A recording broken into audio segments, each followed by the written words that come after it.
Hey, what's up? This is Chosen. It's going to be a Diablo 3 video about finding the cube within the ruins of Sescheron as fast as possible. As you can see, I am on a level test character, as it is named, because I have been trying to prepare for Season 28 like a lot of us out there, and an important part of that process is going to be navigating the ruins of Sescheron and being able to find the Horadric cube as fast as possible. So in this video, I'm going to show you a look at some of the different tile sets and what to watch out for, what they look like, and then I will live show you the process of trying to navigate that area to look for the Horadric cube and hopefully help you be able to find it a little bit easier and a little bit more effective. Let's get into it.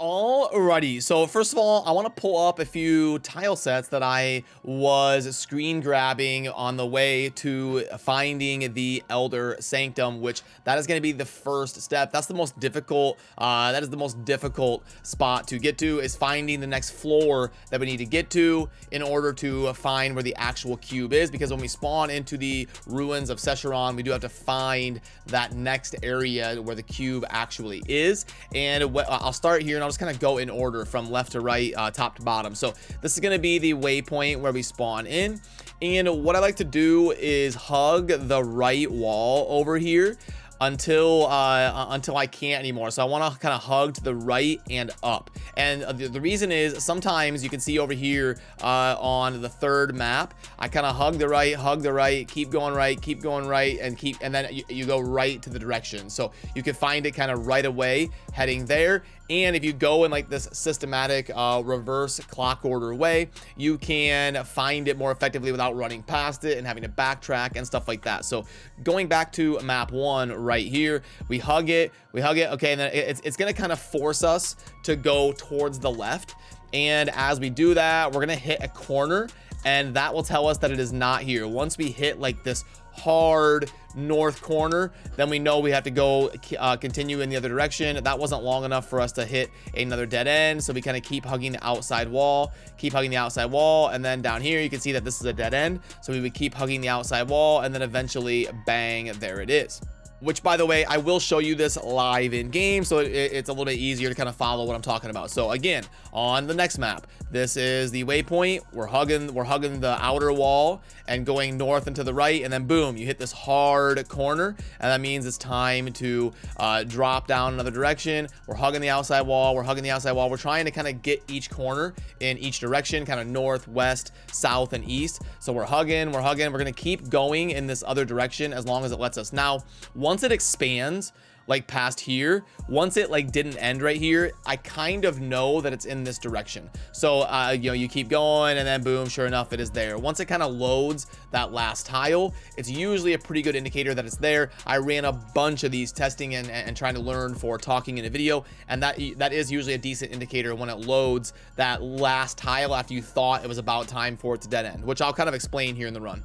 Then moving this around a little bit, we already talked about that one over here on the top right. You're just hugging the wall, hugging north, and then that's actually a good example of what I was talking about, is once it loads another tile kind of like past here, once it lets me kind of keep going up into here, at about this point right here, I kind of know I'm in the right direction, because it should have made me go this direction. It let me go too far in that direction, and now I know I'm on the right path. So that's kind of a good one to explain how that works. But now let's keep sliding over. Okay, we've got a new one. This is kind of a big one here. So this is going to be one where I'm hugging the outside wall. I'm kind of going up here, and then like I said, you hit that hard corner up in the north pole, and then you keep hugging the outside ledge. You keep hugging the outside as long as you can. You keep hugging. By here, I know I've kind of gone too far, and it's loaded enough that I'm probably on the right path, and then boom, there we are.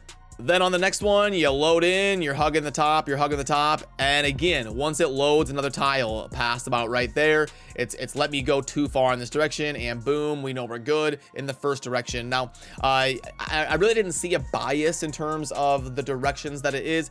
It can be kind of up in the north to the right, it can be up in the top left, it can be the bottom left, the bottom right.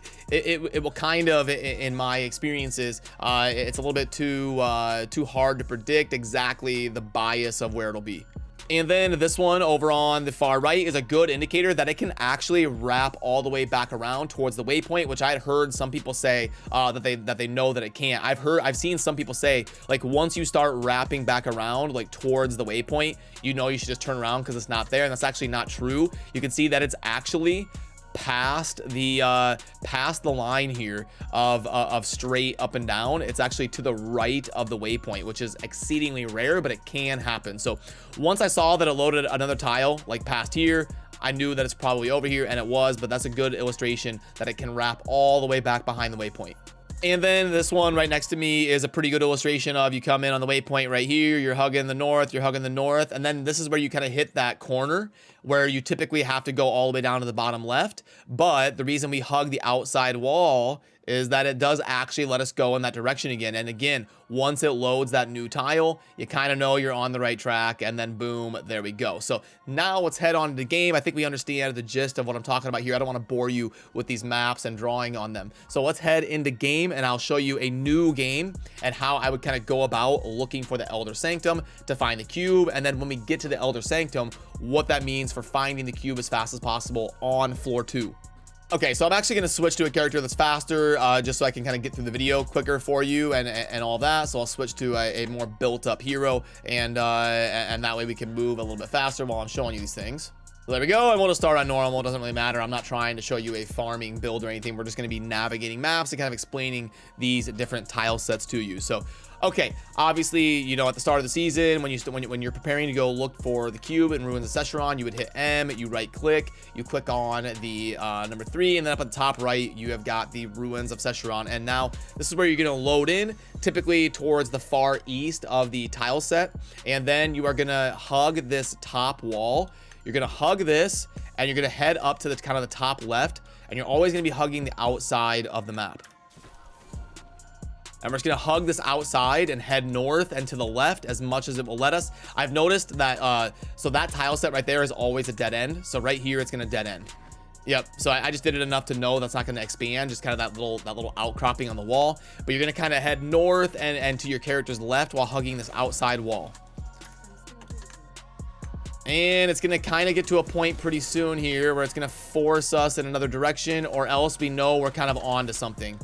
Okay, now this is to the point where it's getting pretty promising. It's let us go too far in this direction. It's loaded a little bit too much this way. So we could be on to something here in this direction. I'm kind of looking up at the mini map. We're going to keep hugging this outside wall, hugging the right side. And I'd say there's a pretty high likelihood that it's up here. And oh yeah, it's actually, so this is the bound. I wasn't even looking. I was so focused on the tile set. But this is like the dream. You get the cursed Bailey bounty that gives you the mini-map indicator. And I actually knew it without even looking at the indicator. I was just kind of talking here in the video. Once it let me go that far on the map, I knew I was going to find the Elder Sanctum. And but now let's make another game, and I'll show you how to kind of go up along that top wall and continue navigating if it's not in this direction. Okay, so let's back out, and I promise I'm one taking these. Like, you know, I swear on everything. That was the first take. I just, you know, pop in, hug the wall, go north, and there it is. But it's not always going to be that easy. And then this is map 2. So I'll show you the, and if I mess up, I'll keep it in the video and use it as a learning opportunity. So, okay, we're gonna hug this north wall again. And this time we don't have the bounty indicator. I didn't even pay attention last time. Sorry about that. Again, remember, see, this is that tile set that's always a dead end, so don't go over here.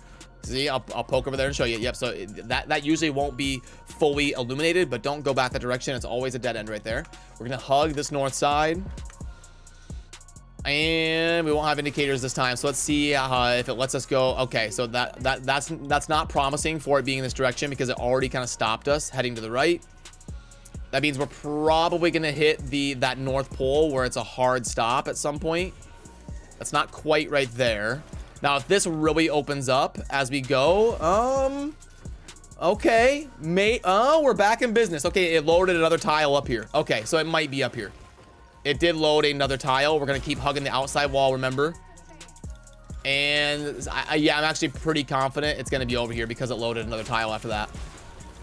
Okay, yep, and there it is. So that was take 1 and take 2. And now you can kind of get a feel for how long it'll be until it loads another tile, and then you kind of know you're headed in the right direction. But if the Elder Sanctum wasn't here, like let's say, so if it didn't load another tile, it would have stopped me. Where did it kind of show me that I thought like, oh, okay. I would say it was about right here. Like it was about when it opened up past here. So if it didn't open up past here, I would have kept going until it kind of stopped me, which would have been like right here. And then we would have kept hugging the outside wall. And we would just stay on this outer edge and keep rolling around the map until we eventually find it. And it shouldn't take longer than a couple minutes. But now let's head on back over to where the Elder Sanctum was, and this blue illuminated light is what you need to get to. And actually, I've also heard some other people say that you'll always be able to tell by the stairs and stuff, but there actually isn't always stairs. There is usually, but not always, you know, an up ramp here into the Elder Sanctum. But by the time you get that close, you're gonna know anyway, so not a big deal. But anyway, when we head into the Elder Sanctum, we are going to head northeast from where we come in to the Elder Sanctum. So we know that we're going to kind of prioritize that direction. And we're just going to keep hugging this north wall and heading really as north as we can is the priority. So we're hugging north. I'll take the fleeting. Sure, why not? And then once it dead ends, you're just going to keep hugging the outside of this northern wall. And we're going to go north if we can. We can't. We're going to go north if we can. And it's going to let us. Actually, this is going to let us go a little bit more north here. Let's take it. We want to go up to the northeast and kind of prioritize that direction.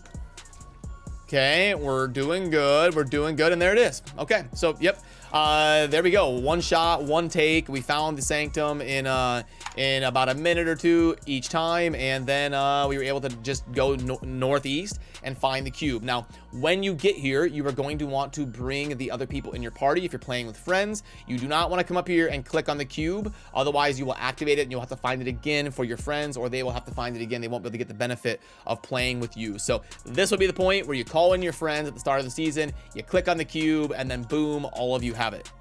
And I'm actually going to be leveling with a good friend of mine who is a Diablo Immortal content creator in Veiled Shop.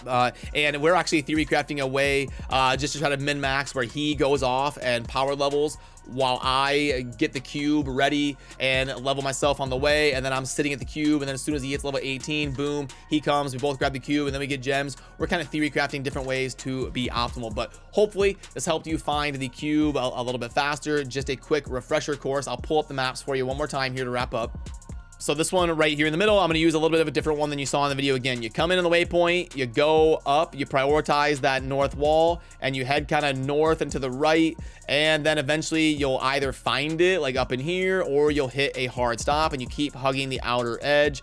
And then once it loads another tile and it doesn't stop you, you kind of know it's going to be in that direction. So remember to subscribe on your way out if you enjoy Diablo content. I hope you enjoy Season 28. I'm excited just like all of you. And I'm going to keep theory crafting better and better content to talk about. If you have any ideas, let me know down below. I always enjoy, you know, messing around in Photoshop and theory crafting different things and thinking of new ideas to produce here as we all get ready for Season 28. So have a good rest of your day. Thanks for watching. Peace.